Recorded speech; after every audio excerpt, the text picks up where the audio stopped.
Okay, I said it in a video earlier today that we are going to be using this time to catch up on things that had happened within the past week or so.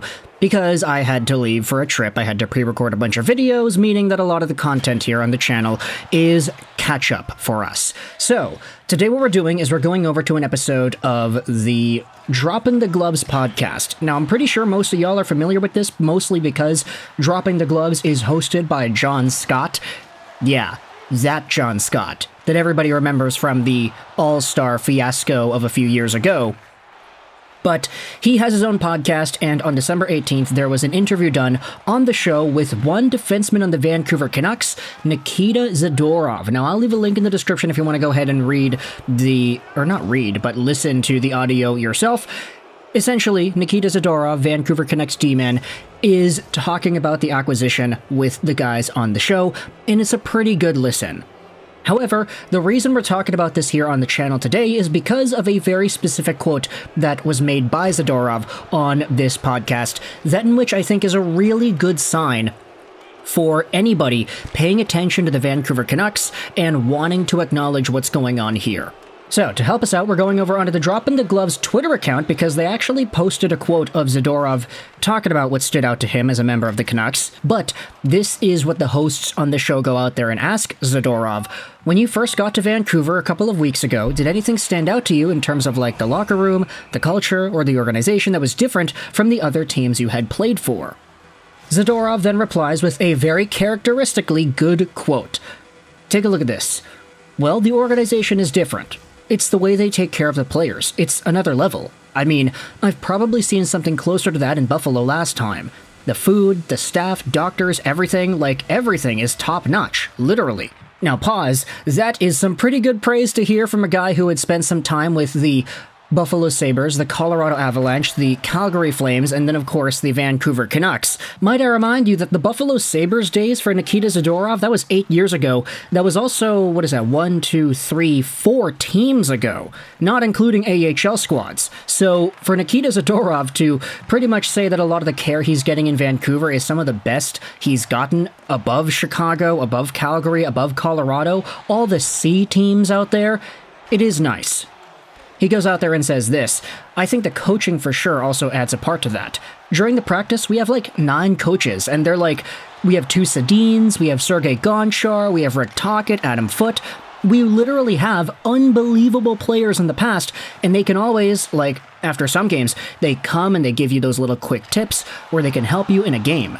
And I didn't even really think about it like that, but when you acknowledge just where a lot of these players were throughout their careers, obviously Sedins are self-explanatory, Hall of Fame guys, gold medal winners, franchise caliber talents for the Vancouver Canucks of yesteryear. Rick Tocchet, the head coach, I don't know if a lot of Canucks fans are too familiar with this, especially the ones born after the year 2005, but Rick Tocchet is literally a former 100-point player in the NHL. He had 100 points in one season in the 90s with the Pittsburgh Penguins. On top of that, he was always a very productive player, and he got a bunch of penalty minutes, and he was super good at just ruffling up other teams' feathers, while also scoring on top of that. Not to mention Sergei Gonchar, Stanley Cup champion. You have Adam Foote, Stanley Cup champion. Gonchar was a part of that Penguins squad, and Adam Foote, of course, being a part of the Colorado Avalanche teams that dominated the late 90s, early 2000s. These guys are all really damn good players to have available to other guys looking to do damage at the NHL level. Zadorov also says that everybody here, they're super, super friendly, and it's a great environment inside the room because the players and the coaches are connected. They're like best friends. You know what I mean? They also, we're also super respectful to them, and we're listening to them, but it's just a great chemistry in here between coaching staff. So I think that's for sure what stood out to me in Vancouver. Now, I love that a lot, and part of the reason this is really good for Canucks fans to hear is because, firstly, you're learning about the coaching staff actually getting involved in what it is that their job entails. Not just, of course, thinking up drills and playing whichever players are out there on certain shifts, but also just the camaraderie there. All of these guys are available to the Canucks players not just as coaches, but as friends, and that's a really good thing to be able to acknowledge for a hockey team that is growing and learning as the Canucks have been in 23-24. This quote specifically went out there and went sort of viral on the Canucks Twitter sphere, and it was also posted onto the Our Canucks sub on a post here made by, who is the poster? Truest Life. And they titled it this: Zadorov has some high praise for his new team in Vancouver via the Drop in the Gloves podcast. Now, I'm going to leave a link in the description to the Reddit thread as well if you want to read some of the comments as well as get the image, but I really wanted to highlight some of the comments because they do illuminate some interesting ideas in regards to the Canucks and where they are now versus before.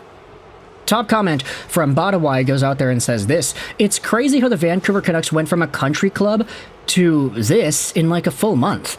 I'm trying to figure out what that even means. Country club vibes. Players just go in, clock for work, and then clock out or something? Too comfortable with the status quo, not holding each other accountable, the lack of a competitive mindset. This was a big rumor that percolated as the Vancouver Canucks were losing a bunch of games during the Bruce Boudreau era. And even in the summer, we had another video wherein JT Miller called out the Vancouver Canucks and talked about the toxic environment, quote unquote, that persisted in the room for a while.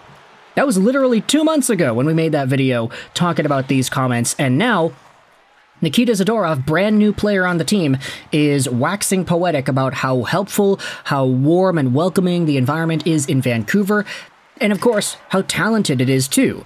Everybody on the coaching staff to, of course, the players that have helped this team get to the first overall spot in the entire NHL. Everything is looking good and it's feeling good. And as a Vancouver Canucks fan, because things are going so well, I cannot help but just think to myself in the back of my head, it's a subconscious kind of blinking thought that pops in and out of the back of my mind once in a while. When is this gonna go away? Because the Canucks have been so good, everything we're hearing is so good, they have been on a tear, guys are scoring points. How long does this last?